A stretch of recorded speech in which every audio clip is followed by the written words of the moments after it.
Takže zdarec lidi, vítejte u videa ze hry Hearts of Iron a já jsem si říkal, že bych vás mohl seznámit se svou německou vlastně třetí říší, kterou jsem v této hře vytvořil. Takže to všechno šedý, co tady na mapě vidíte, Německem počínaje přes Persii až po Portugalsko, je Německo. Takže co bych vám k tomu řekl? Vidíte, že je 12. prosince 1946 a když si tady naklikneme do okna diplomacie, tak vidíte, že OSA je už jen jediná frakce, která existuje a spojenci a Kominterna jsou úplně zničeni a nemají žádný stát. Není ani žádný stát, který by nebyl v žádné frakci, to znamená, že každý stát na mapě je v OSE. Když se teda vrátíme na začátky, tak začínal jsem s Německem, to je jasný, pak jsem připojil Rakousko, Česko. Můj první útok byl vedený na Polsko, a pak státy Beneluxu a Francii,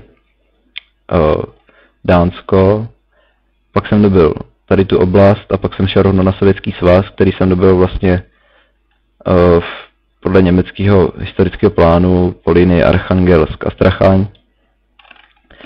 A zbytek SSSR jsem dobil vlastně až letos, to znamená v roce 1946. Ta moje říše taky zahrnuje poměrně početné kolonie v Africe. Tady to je vlastně bývalá kolonie bývalé Francie a tohle to je belgický Kongo. Tady to je portugalská kolonie a tohle to je Jižní Afrika, Jihoafrická republika. Co se týče Japonců, tak Japonci dobili poměrně dost sovětského území, včetně Kamčatky. Také kontrolují Čínu, Indočínu a pár sektorů tady z Číny. To je Nepál a půlku Bhutánu. Tady pak 2 sektory ze Xinjiangu, ale to už mi nepřijde tak podstatný. Vlastně kontrolují taky většinu Severní a Jižní Ameriky. Británie, ta kontroluje vlastně ty svý bývalé kolonie. A to je to moje loutka, takže já jsem ji nedobil, já jsem si z ní udělal loutku. Mám těch loutek poměrně dost, protože se mi nechce členit vojska vlastně na to udržování toho území, takže jsem si udělal loutku z Británie, z Irska, neonacionalistický Španělsko, Chorvatsko, Slovensko, pak Egypt, Palestina, Jordánsko, Irák, Jemen, Omán, Etiopie, sorry, to je Tibet, to není Etiopie. Etiopie je jediná loutka Itálie, Yunnan a Mandžusko a tady to sečte nějak, no teda, Mandžusko a Medžusko, asi já nevím.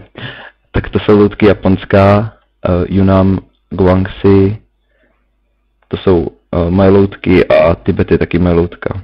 Xibej, Sarma a Afghánistán, ty jsou samostatný. Pak tady to jsou moje loutky a ještě by se jich pár na mapě možná našlo. V současnosti teda moje vojsko má, hned vám to řeknu, 1336 brigád, moje Kriegsmarine má 106 lodí a Luftwaffe má 112 letadel. Není to moc, ale já si myslím, že to bohatě na tu válku stačilo. Co mě tady na té hře fascinuje, je úplná neschopnost Italů, protože když tak vezmete, tak oni za 7 let dobili v podstatě jen Řecko a tady tu část vlastně Jugoslávie, ale to dobili, protože já jsem tam měl povstání a když byla ještě okupovaná, tak si to jakože přisvojili, jo, takže to je takový zajímavý. Ale tak jako mě to jen nějak moc neštve. Protože po tom, co jsem dobil USA, tak mi naskákala takováhle obrovská průmyslová kapacita.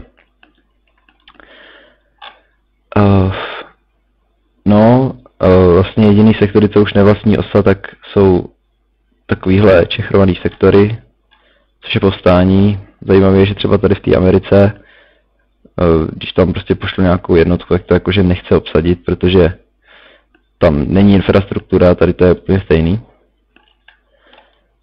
A pak jsou občas ještě nějaký povstání.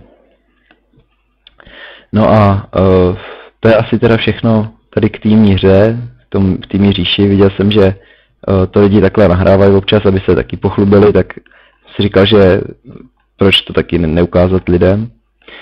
No a za nějaký komentář, případně jiný názor, budu určitě rád. Takže pokud byste se chtěli na něco zeptat, tak neváhejte a ptejte se. Takže to je teda všechno z tady týmní říše a mějte se a třeba někdy u dalšího nějakého jiného videa, takže zdar.